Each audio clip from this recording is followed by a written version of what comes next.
হয়েছে ভাই? গাছ কাটার কথা শুনে তো আমার ভীষণ ভয় করলো।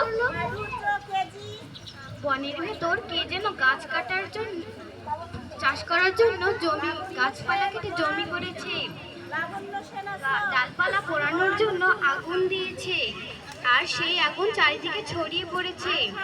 সে এক ভীষণ কাণ্ড। তারপর?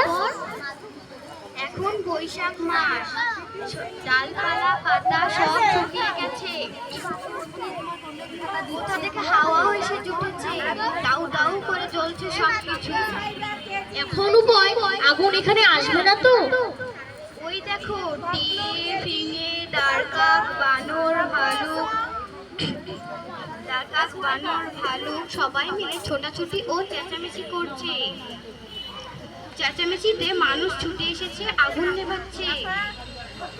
আমি বুঝি না, মানুষ এমন কেন করে? নিজেরা আগুন দিয়ে আবার নিজেরা এসে নিভাচ্ছে। তোমার টোনা কোথায়? আমি সেখানে একটু উকি মারতে গিয়েছিলাম। টোনা বলল এদিকে এসে সবাইকে সতর্ক করে দিতে। দোয়েলের নাকি একটু আঁচ লেগেছে, টোনা দোয়েলের সেবা করছে। আমি যাই, কাঠবেড়ালি বন্ধুদের খবর দিয়ে আসি।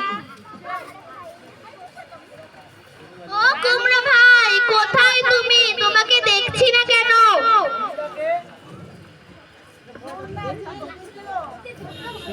তুমি কে ভাই, কাকে খুঁজছো? এখানে একটা মিষ্টি কুমড়ো গাছ ছিল, আর ছিল একটা কুমড়ো। আমাদের মায়ের কথা বলছো? আমরা কারোই জানি না।